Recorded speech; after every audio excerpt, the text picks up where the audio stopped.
Well, hello, everyone. Welcome. My name is Clint Carrens, and I'm a career strategist with Indeed's Job Search Academy. And I'll be your host and will facilitate our conversation today. So today's topic will be on successfully navigating virtual and other video-based interviews. We have an amazing panel assembled here today to provide you with expert tips and advice. Let's introduce them and let them say a little bit about themselves. First, we have Kenneth Johnson. An award-winning business leader, Kenneth is president of the diversity recruitment firm East Coast Executives, developer of the Black Box app, a career resource portal for Black men, and host of the National Urban League's Digital Career Success Series. Welcome, Kenneth. Please come off mute, come on video here, and tell our audience a little bit more about yourself. Clint, thank you so very much for the invite and the gracious introduction. I sincerely appreciate it. Again, my name is Kenneth L. Johnson. I'm president of East Coast Executives. We're a Harlem, New York-based diversity recruitment firm. It's really simple. Companies come to us when they're looking to add diverse talent to their recruitment pipelines. Part of this work here is really just piggybacked on the work that I did as the career instructor at the Grow with Google Learning Center in Manhattan and some of the other stuff that we do to assist and support career seekers. Extremely excited to be here today for this session. So thank you so very much for having me, Indeed. Thank you, Kenneth. It is a pleasure to have you here today. So our second panelist is Lorraine Lee. Lorraine is a top-rated global keynote speaker, consultant, and instructor with LinkedIn Learning and Stanford Continuing Studies. She was named a top virtual speaker by the publication ReadWrite and was also named a finalist for Global Conference Speaker of the Year by Women Tech. Welcome, Lorraine. Let's do the same thing here. Go ahead and come off mute, come on screen here and tell the audience a little bit more about yourself. Thanks so much, Clint, and it's great to meet all of you tuning in today. As Clint mentioned, my name is Lorraine, and as a speaker and trainer, a really big part of what I do is teaching professionals like you how to supercharge their professional presence, meaning how you come across to others and where others come across you.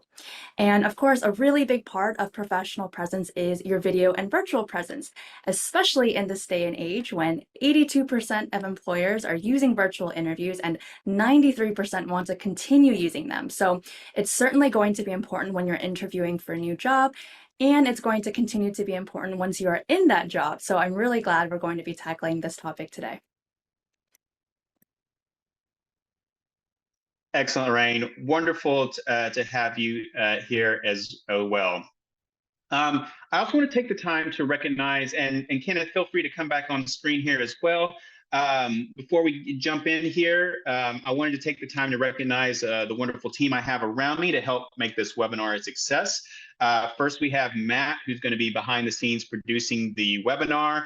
He's also going to be engaging with you in the chat there as well. We also have Nicole here as well, who we pulled in from LinkedIn here, and is going to be helping Matt out a little bit, engaging with you all in the comments. So welcome to them. They're going to be doing a lot of behind the scenes work and really making this webinar possible. Okay, so for this webinar, we're going to begin with a roundtable conversation with our amazing panelists here. Then we're going to follow that up with taking questions from you, our viewing audience.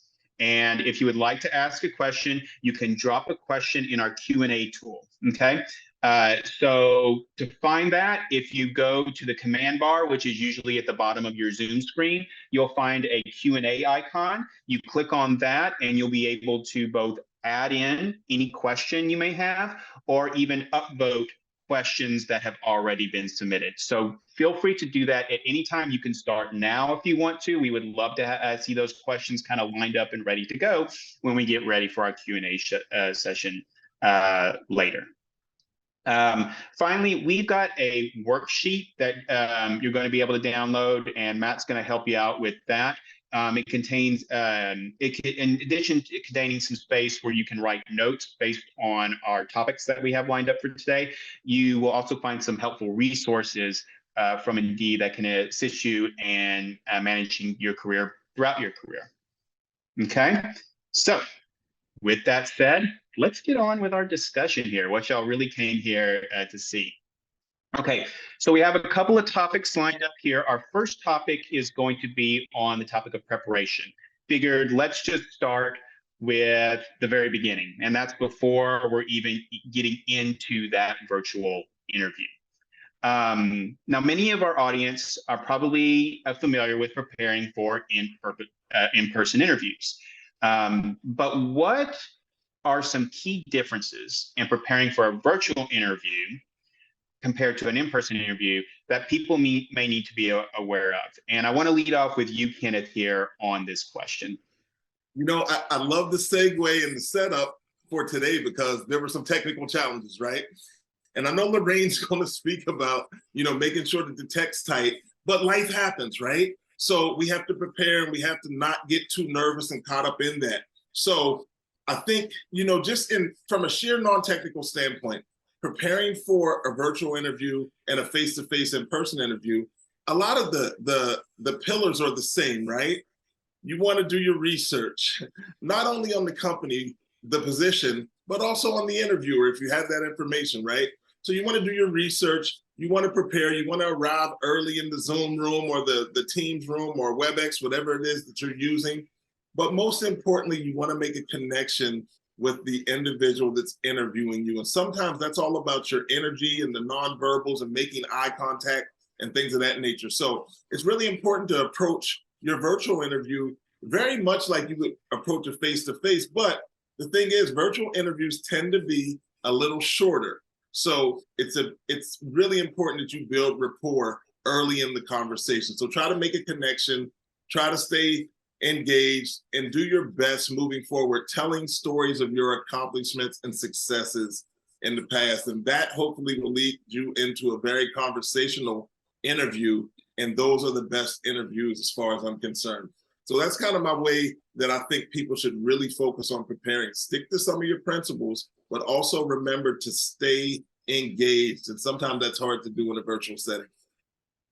Absolutely. You're absolutely right. Lorraine, anything to add to what Kenneth said there?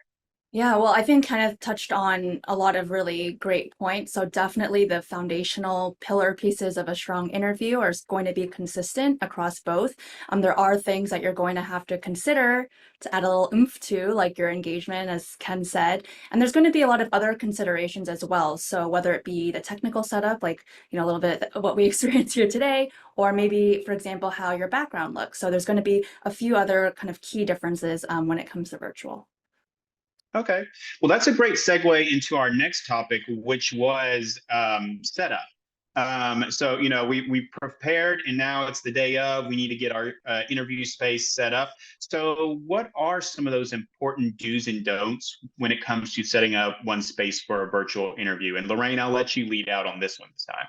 Sure. So I created something called the T method to help people remember all the key areas they need to focus on, because I was seeing that many people felt very overwhelmed when it came to their virtual setup. So if that's any of you in the audience, feel free to let us know in the chat.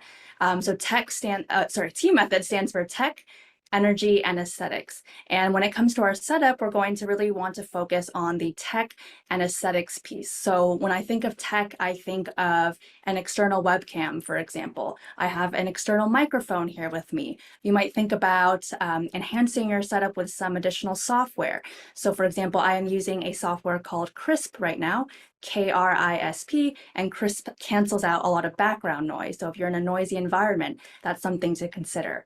When you think about aesthetics, you want to think about the framing of your camera. Make sure you can see your hands on camera. Make sure you're not just this very, you know, big face on your camera. You're going to want to think about your background and how things look. And then, of course, your lighting as well. You don't want to be having the light coming from behind you, looking like you're in witness protection and creating this big shadow around you. And you also just don't want to look dark in general, because better lighting makes you look more professional and just makes you appear better on camera.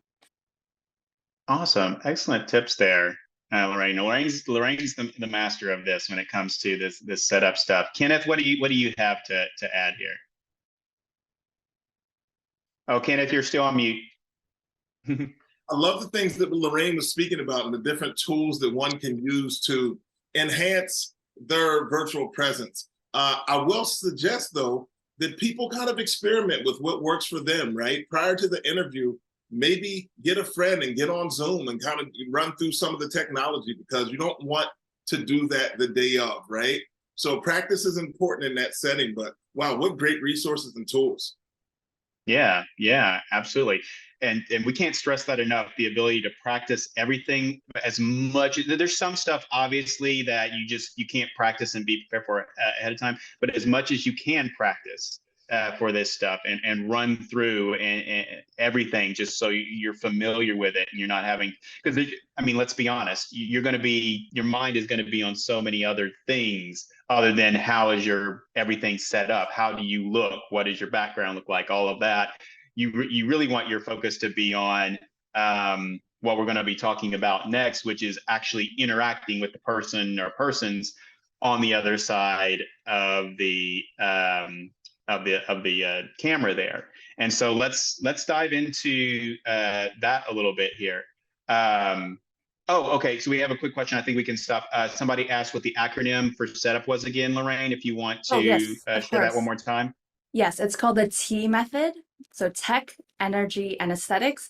And the way you can think about it is when you wake up in the morning, most of us will get some coffee or we'll get some tea. So you think about it as the first things you need to think about before you jump onto a video call. Got it. Thank you. Well, let's go into the interview itself, and that's responding and interacting, which, there's some big differences here when you're in person and you're very much face to face physically with a person. Now we're talking through a camera here. So what are some best practices for engaging the interviewer on camera? Kenneth, let's go ahead and lead out with you on this one. Yeah, as we were speaking about, I think, making the connection is going to be extremely important. I think sometimes people get caught up in looking at themselves on the screen and not looking at the camera. So I think it's going to be really important that you really focus in and look at the camera. I know we've even suggested to people that come through East Coast executives and they're doing virtual interviews that they just set a Post-it on the side, not over the camera, but on the side of their desktop or laptop that says smile, right? And it's just a reminder to stay focused and look at the actual camera. One of the other things, just interviewing in general, the best way to make a great impression, and the thing that people remember, hiring managers, HR individuals, they remember stories. When we come together in our hiring team meetings, we speak about the stories that the candidates shared. And oftentimes those stories lead to feats of achievement and accomplishment, right? So have some stories together that you want to share that align well with the business and the role that you'll be seeking. So we use behavioral-based interview questions, a lot of us. So you want to answer accordingly, and that's using the STAR method. There's a ton of information on the Indeed platform about that technique and that method that people can grab. But it's a situation, task, action, result, right? Explain the situation that you were in. What was the action that you took that allowed you to complete the task, and then ultimately what was the result in that process? I think if you stay there, your interview will remain conversational, and that will be great engagement for you on the other side of that. And you're telling stories that align well with what you do and how you've been successful in your past performance. And we all know that past performance is a really good indicator of future performance. So if you're sharing that right, then you're leaving a valuable first impression. I think that's really important. Yeah, I like that, Kenneth, about keeping it personable, because especially when we're talking over camera, a lot of it can feel really impersonal that we're doing. So keeping the conversation as personal for it can really kind of mitigate some of that kind of cold, feeling that we have when we're talking to our laptop, our phone. And Clint, it allows you to get a cadence, right? And then you don't seem nervous, right? This interviewing it's some anxiety involved in interviewing, right? And you can seem nervous, but I think when you're sharing stories, you're not searching for the big ending. You already know what it is. So you can have a cadence that really calms you down and relaxes you and makes you seem more confident to the person that's on the other side of the camera. That's really important. Yeah, yeah.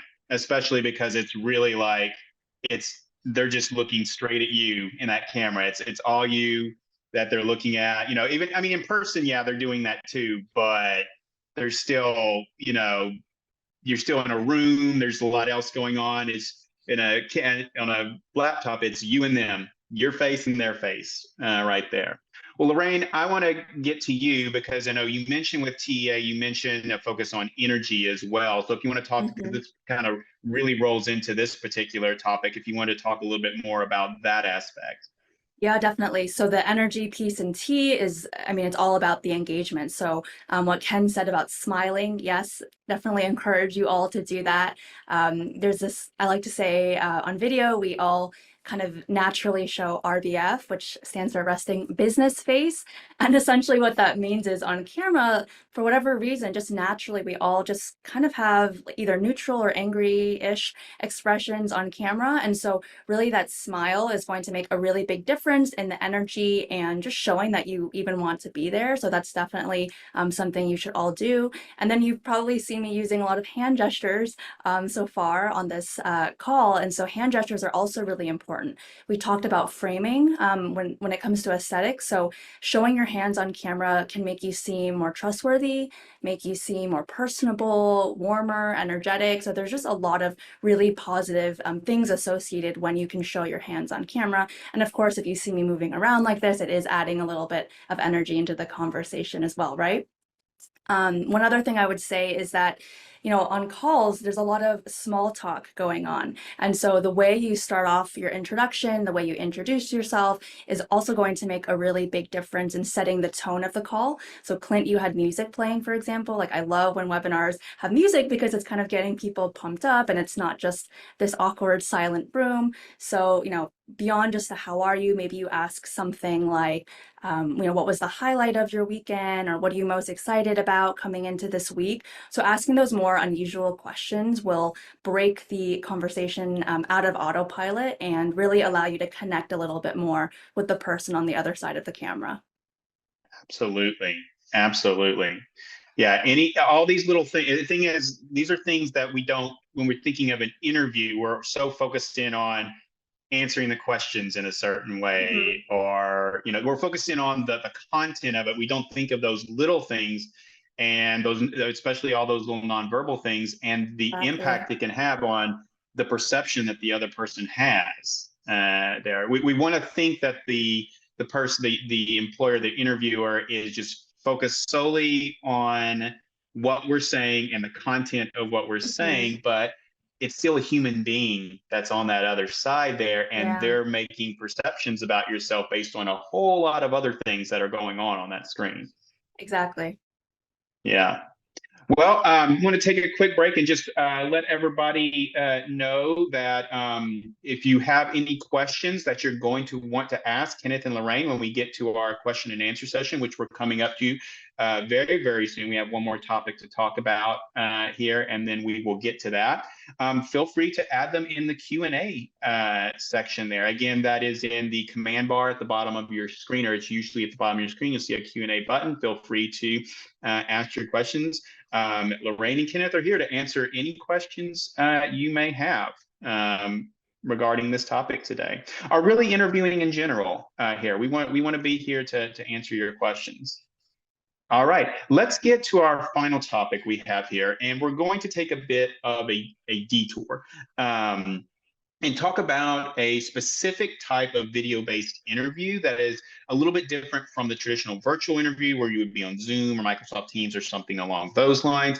And that is the one-way video interview. It's something that is fairly new, but is becoming more and more common, not just in the interview stage, but also even in the application stage, asking you for these one-way video interviews. For those of you who are not familiar with this concept, a one-way video interview, which sometimes can be known as an asynchronous interview, is a process whereby the job candidate records answers to predetermined questions using their phone or computer camera. The candidate would then send that recording to the employer, who's going to review it at a later date. And this is used basically as a pre-screening tool. Like I said, it could come either in the interview stage or even at the very beginning in the application stage. They'll give you instructions on what to do and ask you to send that along with any other application materials they want. So with that said, what advice could you give our audience to successfully navigate answering questions in a camera when there's basically no live person on the other side to interact with? Lorraine, I'm going to start with you on this one. Yeah, well, gosh, as if video interviews weren't hard enough, having no one on the other side is just a whole other thing. But you still need to bring that same energy that we talked about. There are little hacks that you can think about doing. So maybe you know what your interviewer is going to look like, and you print out a picture of them and you stick it next to your webcam or behind your webcam if you have a wall behind you. Maybe you choose a picture of someone who you're close to. And so that's going to make you feel a little bit more comfortable as if you're talking to them. So a little bit more conversational. And I would just say, it just practice a lot. It's very natural to feel a little bit uncomfortable in video, especially when there's no one on the other side. Over time, you will get more comfortable. And by recording yourself as well, practicing, you'll be able to pick up on little things. So for example, perhaps you are using a lot of filler words when you speak. So you'll be able to know that and keep practicing and improving on that and making sure that you show up as your best self for these types of interviews. But just understand they are tough, and just be kind to yourself and know that you will improve with practice. Absolutely. Absolutely. How about you, Kenneth? What advice would you want to provide? Yeah, I thought Lorraine provided some excellent information just on how people should prepare for that. And I think that's really important to keep all of that in mind. I do honestly suggest that people remain clear and concise, right? It's very difficult, like Lorraine had mentioned, to literally speak and answer questions and vet yourself with no one else on the other side, right? So it's important to be clear and concise. I often think that in interviewing, people believe that they have to share more. If you've answered the question, get in and get out. It's fine. You've answered the question, you were clear, and be comfortable with that. Don't outthink yourself. And I think that's really important. Listen, the reason that you're getting the opportunity to even present in that fashion is because they've seen something that makes you a potential candidate. So there's something there they like about your background and skills. All you have to do is share it. Share it in and out, answer the questions, and be comfortable with that. And people are pros now, right, Clint? We're in an age where people make videos constantly. If you follow Lorraine Lee on LinkedIn, her videos are amazing. And it's her speaking to us. And Really? yeah. So it's the same concept. So to Lorraine's point, practice, get comfortable with it. But I think people, just in the world we live in with Instagram and LinkedIn, I think people are probably a little more prepared for this than maybe they were even 5 years ago. I would agree. Yeah, definitely on that. I really like with Lorraine. I really like that idea of sticking, basically having some sort of focal point to have on a face or something like that. I think that's a great idea to have, rather than just standing into a cold, camera lens there where you have no idea. It kind of, at least it's not perfect, but it gives you the best you possibly could in these sorts of situations here. And Kenneth, I really liked what you said about being short and concise there, because one of the things that's good about an in-person interview is you can read off of the other person's energy, their facial expressions, their nonverbal cues, to know kind of where you're at as far as, are you going too long? Are they liking these kind of concise answers? How are they feeling about the way you're answering? You pick up those cues, whereas in a one-way video interview, you don't have that ability. So being short and just kind of keep it, because the other thing is, if at this stage, if they're doing these one-way video interviews, they're probably going to have to review a lot of them.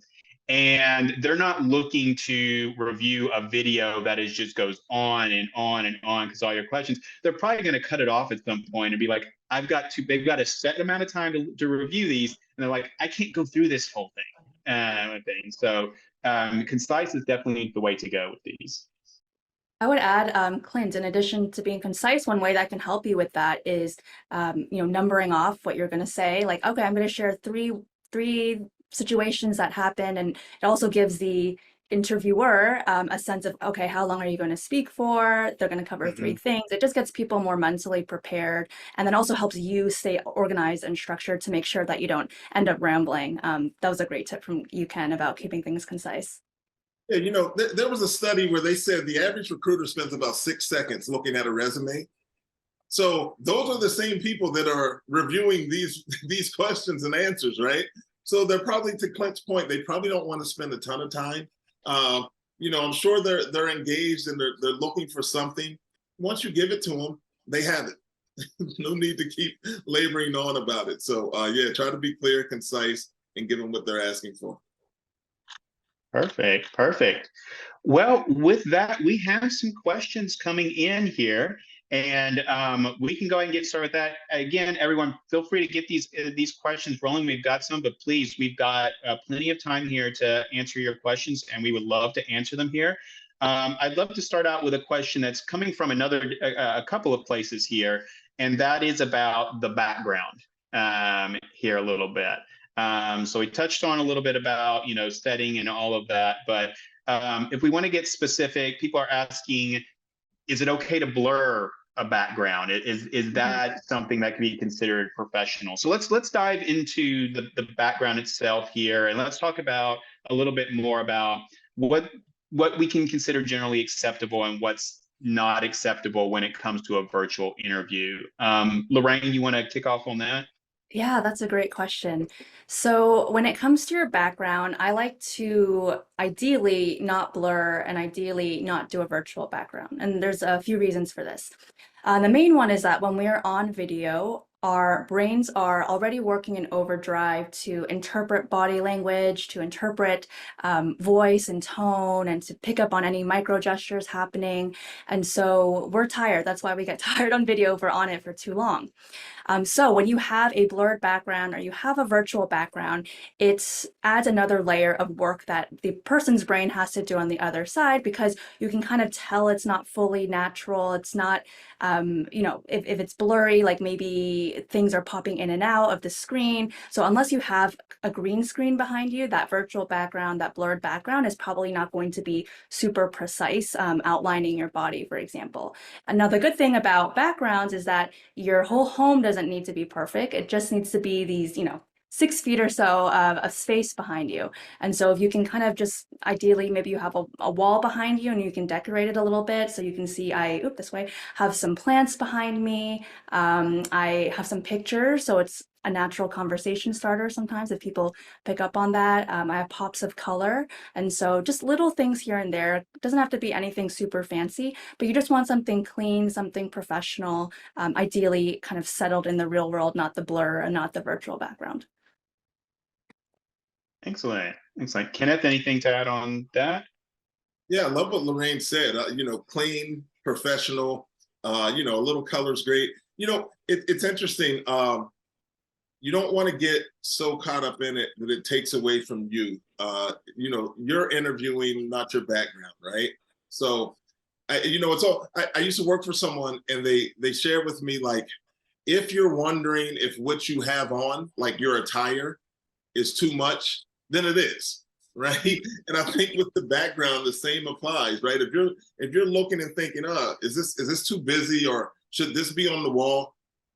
Probably shouldn't, right? So minimum, do a minimum amount of stuff in the background, but make sure that the focus is you and it's on you. So to Lorraine's point, I agree. Even with the blurry backgrounds and things of that nature, our minds are working to really just process information, and you want them to focus on you. So that's great. That's great content and feedback, Lorraine. Yeah. We did have a question about if we could clarify for green screen, if we could touch on, and either one you can touch this, what we exactly mean by green screen and what goes into that. Sure, yeah. So if you have ever watched a weather person on TV, they usually have a green screen behind them and you're able to project the content on them and they stand in front of it without any of those weird outlines, right? So essentially the camera will pick up on that green color and be able to perfectly kind of display the content behind you. So virtual background would be the same situation. If you have a green screen, it's going to be able to perfectly fill in all the green that's behind you. Yeah. Absolutely. And those, if that's a route you plan to go, they are available online. You can get any number or kinds there, from very basic ones to very professional looking ones. varying in all sorts of prices there. Another question here we got from Jeffrey is, what's the best way to handle job history questions involving a job that ended in termination? So we get that specific question they've been asked. So, typically ask, so, why did you leave your last job type of questions, and the reason was it termination. How would y'all best go about explaining that particular scenario? Sure. Let me chime in here. So absolutely, you don't want to fabricate a story, right? Because the workplace is very small, and information travels probably more rapidly than ever now with LinkedIn and some other tools that people use to find out about your work history. As recruiters, we're investigators. We talk to people and we speak to people about the candidates that are of interest to us. Here's what I suggest. Just lead in with it. Say, listen, that was an extremely powerful experience for me. This happened, I was terminated, but I looked at it as a learning experience. And here's what I've done since then to prevent that from happening in the future and making the same mistakes that I made at my past employer. And that's kind of where you leave it. I don't think you take a deep dive, never badmouth a former employer, but own it, say that you learned from it, and then move forward in explaining what you got from that opportunity.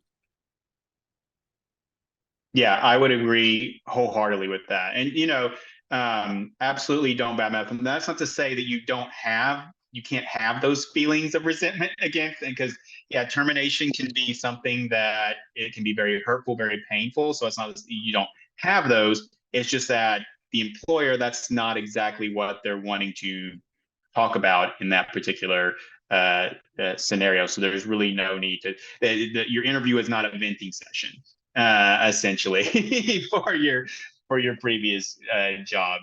The employer wants to know less about what happened and more of how you've moved on from that, essentially, and exactly what Kenneth said there. So here's a great question here. Cheat sheets. So, when we typically have like phone interviews where nobody, can see you, I usually recommend having a cheat sheet there, because nobody can see the cheat sheet and it can be very helpful in an interview. But, virtual interview, in a sense, nobody can see it, but, is that something that you would recommend? Because would it be, near you? Would it be up on the screen? What are y'all's opinions on having a cheat sheet for a virtual interview? I can take that one. Yeah, Lorraine. I'm sorry, Lorraine, go ahead. I think they're perfectly fine as long as they're not distracting you from actually answering the question at hand. You're trying to, scroll through the cheat sheet and figure out, oh gosh, what was my response to that? You want to definitely make sure you've practiced enough and you feel comfortable kind of having different answers for different types of questions. But what I would say is virtual is great because you can have this cheat sheet. And what I would say is to actually put it right below your camera. And so you get two benefits. One, you have the cheat sheet in front of you. The second benefit is that you get to make eye contact still with the interviewer. And so by having it right below the camera, you're getting both of those benefits. We touched on eye contact a little bit earlier today. I would just add that eye contact releases something called oxytocin, and that is the social bonding hormone. And so when we're in person, when we make eye contact, when we shake hands and have that skin-to-skin contact, that is going to be our way of releasing oxytocin. Virtually, eye contact like this is going to be the main way we do it. So that's going off a little topic there, but having the cheat sheet right below will allow you to still reference it and then also make that eye contact, which is very important. No, that's great information. Yeah. Go ahead, Kenneth. Let me come in here. So I'm the organizer of an event called TEDx Harlem, right? And people give their TED Talks basically. So I always share, everyone wants to know, hey, can I have note cards? Can I have this? Can I use my phone? And the people that remain 100% committed to that don't make eye contact, like Lorraine was saying. They're so busy looking at their notes. So I just suggest, listen, give yourself 4 or 5 positioning words that will spark your thoughts towards the topic you want to speak about.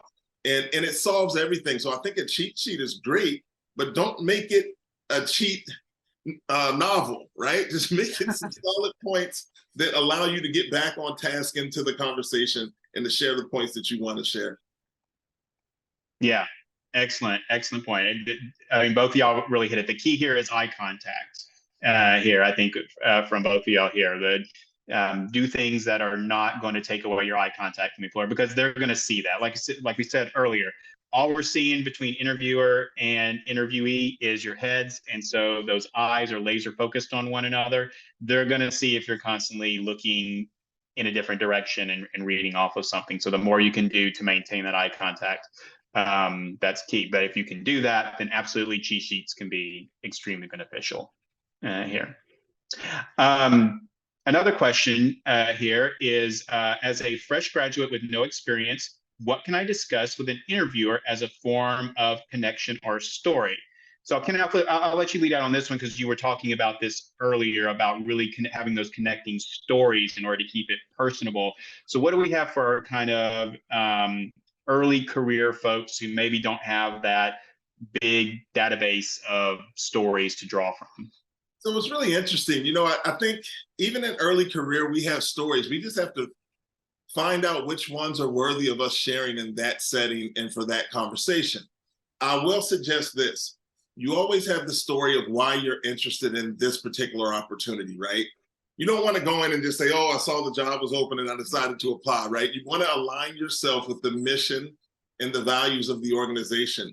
And trust me, you'll have stories that resonate. And if someone's good at interviewing, they'll be able to speak to you about how you see yourself in that role.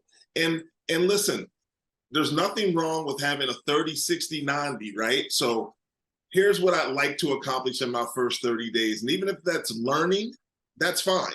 And then within the first 60 days, I'd like to have conversations with these individuals to learn more about their department. So have a 30, 60, 90, map that out. You'll have plenty to talk about in your interview session. So although you don't think you have experience, life can be an experience. And I suggest you kind of package it and use it accordingly.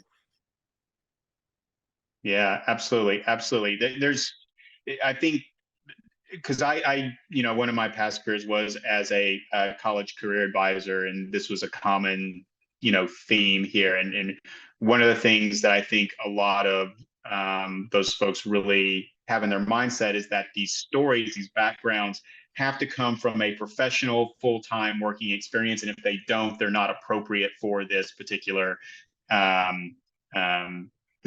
topic when they're in this particular arena.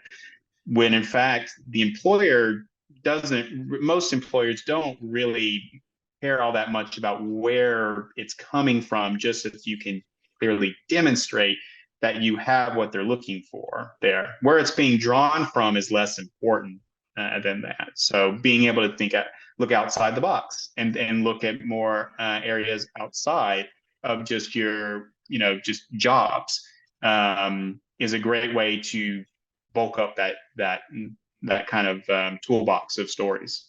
Clint, a big thing right now is transferable skills, right? Mm-hmm. Hone in on the things that you've done, maybe in class or within your fraternity or sorority or any professional organization, even an internship that you had, and use those skills and relate them to what you should be doing in your current job according to the position description. You'll have plenty to talk about. Absolutely. Let's go on to another question here, which is about dress for interview. Kenneth, you touched on this a little bit here. So for dress, let's talk a little bit about, just dressing for a virtual interview. Do you need to wear a jacket? Will a blouse or a shirt with a collar work? So what is the etiquette when it comes to virtual interviews? I'll leave it up to either one of you who wants to start. I can start. Okay. So yes, I think it's always a good idea to dress up a little bit for interviews. I don't think anyone would ever fault you for overdressing, but if you're a little too casual, maybe more likely to be judged in that way. What I like to say for virtual interviews, wear colors that pop. So jewel colors, jewel tone colors are the ideal. You don't want a color that's too close to your skin. You don't want a color that's too close to the wall or whatever's behind you because you're going to blend in. So wear something that's going to allow you to pop. The one thing I would say for video is to definitely avoid any stripes. You can experiment with this later on, but if you're wearing stripes and you get on camera, you will notice the stripes somehow look like they're moving, and that's very distracting. So that I would say that's the one thing to definitely avoid. But I think generally a blouse is, a great idea. Use your best judgment. Is the company very formal? Like you can even ask the interviewer or the maybe the recruiter ahead of time, what is the general dress code of this company? But I think dressing a little bit nicer at a minimum, a blouse is a good idea. Absolutely. Kenneth? Yeah, I agree with all of that. I think, it's a read the room thing, right? But it's better to be overdressed than underdressed. I'm sure of that. So I just think it's really important, so there's some things out here as a recruiter, like, okay, it's a tech company, so maybe a polo's fine, right? But it's a financial service wealth management company. You might want to show up on screen with a button-down shirt and possibly a tie, right? And maybe even a jacket. So you're just finding your way through, but know your industry. To Lorraine's point, the talent acquisition team, they're there for you. They want you to win. So don't be afraid to ask, like, hey, listen, I'm just interested in putting my best foot forward in this setting. What are your suggestions on how I should show up on screen? And they'll provide you with some information, but you also take a cue from them. What are they wearing before you even get, through to the next interview or whatever that may be. But there's a lot of information out here about how organizations are and what the culture's like. Do your research, show up accordingly, but it's always best to be overdressed and underdressed. Excellent. Let's kind of stick on this topic, just very similar. What of y'all's insight on earbuds versus headphones or something like that? It's kind of similar to the dress thing because they're going to be very visible here. And for some people, they may not even, have the ability to just have the sound coming out of the laptop and being able to talk that way. They have to have some way to, condense the sound just to being able for them to hear it. What are y'all's thoughts on that? I want to learn from Lorraine here, so I can for her to answer this. Go for it, Lorraine. Yeah, I can jump in. So I think headphones are fine. I think the one thing I would caution you, and maybe you experiment with a friend, just test it out, is when you have the headphones hanging. And this happened to me once, not in an interview, thankfully, but the microphone, you want to make sure it's not rubbing against your shirt or your hair, because that's going to create, an annoying static sound and just be frustrating for the interviewer. So again, that audio, the tech piece of T method, right? That's very important. So the audio is going to be a big piece of that. So I would say just watch out for that. Otherwise, yeah, I mean, like you said, Clint, there's certain technical capabilities or lack of capabilities that maybe a certain laptop has. So to have the headphones, I think it's fine. Absolutely. Kind of a related question. Well, you kind of touched on it here. And I think this is a broader issue. If we're having technical difficulties here, audio's cutting out, we're freezing, or even we're on Zoom and suddenly it cuts out. We're suddenly no longer in the meeting room and it's cuts out. What are some best steps that people can take to mitigate the unfortunate, sometimes unavoidable reality that our technology is going to fail us sometimes? Yeah. So Kenneth, you want to go ahead, Lorraine. Sorry, go ahead, Lorraine. I would say the first thing is if you have Ethernet capabilities in your house, try to find that Ethernet cord and connect it to your computer. That will just make a huge difference and help a lot with avoiding these kinds of technical difficulties. I would say, first thing, stay calm because these things happen. I know it's so easy to get frantic, especially if you're the one being interviewed and you're like, oh no, like this makes me look bad. But just know that this is happening to all of us at, different times. And so if you can, maybe your cell phone is not connected to the home Wi-Fi. So maybe you send off a quick note letting them know that something happened. You can offer up your cell phone number and ask them to call you. And chances are, if you have a technical issue, the interviewer is going to go to their email to try to find out what happened. So that's probably going to be your best way to kind of stay in touch and just figure out whatever the next best solution is going to be. Excellent. Great, amazing information. So I have a story. So I host a show called the Digital Career Success Series for the National Urban League, right? The internet in my neighborhood is intermittent at best. Like, we do have some challenges. And I'm doing the show. So I'm in your role, Clint, right? I'm hosting the show. I have 2 guests. My internet completely goes out. And I can't log back into Zoom. I'm completely offline. But I grab my phone and I go into Zoom from my phone and jump back in the meeting. And I apologize and we moved on, right? I was mortified. I'm the host. How can I lose my internet connection? But it happened. To Lorraine's point, technology happens. We got through it. They kept talking. They saw me drop off. My 2 guests kept having a conversation about the topic, and I was able to come back in and pick up right where we left off. So it happens. You just got to work through it. And I think Lorraine made a really good point.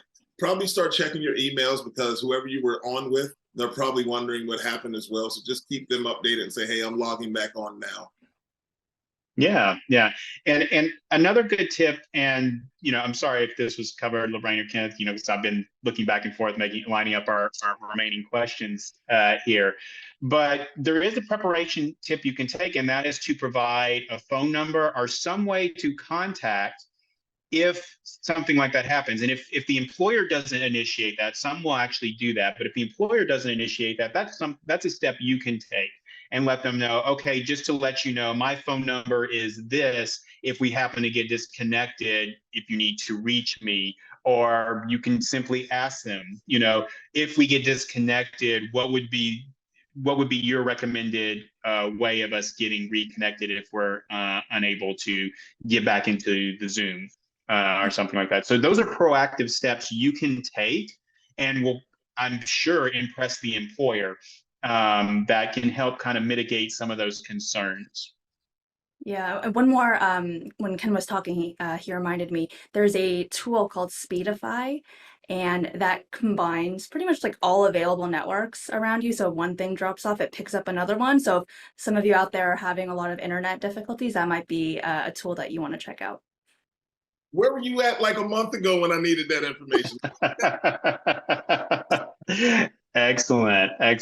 Well, I have one more question lined up here. I think we have time for this last question before we wrap up, and that is regarding, we're going to take a little bit of a detour, and regarding a little bit of negotiation. The question was, how do we kind of lay the seeds in an interview when it comes to preferred salary and things like that, that will set us up for success down the road when it comes to getting the offer and negotiating the offer? So Kenneth, I'll start with you on this one. What are some tips for kind of laying those good seeds to set yourself up in the best position later down the road? Yeah, I think the best way to do it is through a really sound interview that shows your accomplishments and achievements, right? I think you build. So I used to have I used to do a workshop, and it was about salary negotiation and how you build it. And I set it up kind of like the key to salary negotiation. So it was like building a house, right? So the foundational stuff is the interview, right? And then you're going to frame it. So you're going to have your research, whether you're using payscale.com or Indeed, whatever tool you're using, to get information about the salary ranges for that position in your particular demographic and geographic region, right? So you're going to have that information with you as well, that you want to be prepared. Now with some of the pay transparency things that are taking place in corporate America, you probably have a little more information on what the salary should look like and be, because of the salary grades being public and things of that nature in certain states. Just get as much information and share as many conversations as possible. People are starting to talk a little more openly about their salaries. And I think it's a beautiful thing, especially from the seat that I sit in as a recruiter, because I'm getting information and I'm bridging that against some of the other stuff that's happening and where the candidate's coming from and their experience. So there's no reason to walk in without at least a range that is acceptable for you. And then it's not always about salary. There may be some other benefits like working hybrid work schedules or some vacation things that you've negotiated through that allow you to accept a lesser salary or a higher salary according to what you're getting and not getting. That's not necessarily a monetary thing. So do your research, come prepared, but there's information and sites out there that allow you to be extremely prepared for those conversations. And the most important thing, don't be afraid to ask. Don't be afraid to ask for it. A lot of people just won't want to ask for what they want or what their worth is. And I think we found out clearly in studies that have said women don't ask for the salaries, or they don't balk at a salary. Like they'll accept it more often than men. There's no reason for that. Listen, ask for what you want. And if it's a no, start negotiating from that point. But have an idea on where you walk away, right? Have your walk away point. So I don't want to labor that, but I get excited about that conversation because at the end of the day, I want everybody to earn what they deserve. So don't be afraid to ask for it if you truly believe it. Excellent, excellent.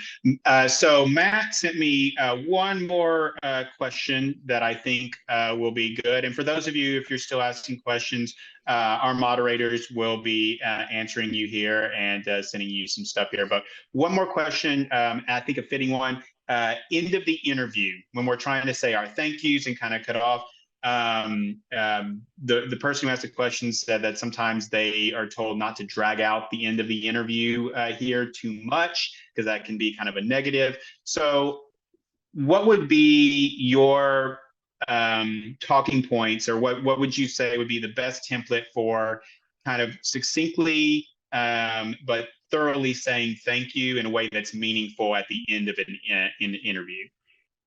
And I'll let whoever wants to jump in on that one. I can jump in. I think a simple thank you and a smile is perfectly fine, and to ask about next steps. And I think that shows that you're still interested and you want to stay on top of the process. So I think just, again, we talked about being concise earlier. I think just showing your genuine appreciation and then again asking about those next steps is a perfectly good way to end a interview. What do you think, Ken? Yeah, I think that's great, right? Always ask about next steps. But here's the thing, Clint. I honestly believe that the end of the interview doesn't happen there, right? Within 24 to 48 hours, somehow, some way, get a thank you back out. Ask if there are any additional questions that you may be able to answer that maybe they thought of after your interview. I have a history. I track some of this stuff, and literally I've had a group of candidates, maybe 4 or 5 candidates, go to an interview. The one that sent the thank you, they weren't so sure on, but that thank you got them another interview. And then they performed extremely well in that interview and ended up getting the job. True story. So don't think that when you shut that Zoom or WebEx or whatever that is off, that's the end of the interview. Keep it going, stay connected, especially if you want the job. It's going to separate you from all the other candidates. So definitely follow up after the interview. Absolutely. Agree. Absolutely. Yes, totally agree. There is no negative to following up with a thank you after the interview. None whatsoever. All right. Well, I think we can leave it right there. We've had some great questions, some great discussion. Lorraine and Kenneth, I want to thank you for your time today and for sharing your personal experiences and expertise with our audience. I think this has been great. If you, to our attendees here, if you want to dig deeper into these topics we discussed today, I encourage you to review some of the links that have been provided, both in the handout and in the chat here. So a few final notes here. First of all, recording of this is going to be available on Indeed's Job Search Academy website in the workshops page in the coming weeks. I also recommend that you check out our 5 on-demand workshops that lay kind of some foundations of your job search as well. Check out those if you have not checked those out yet. And secondly, and I see Matt's already shared it, we've got a brief survey for you to fill out. Please let us know how we did and how we can improve upon our process. Here, this is the first live Zoom webinar in this particular series that we're doing. So we're looking for any and all feedback you can give us. Thank you again for joining us today. We hope to see you again on future Indeed Job Search Academy webinars. Thank you so much. Thank you. Bye, everyone.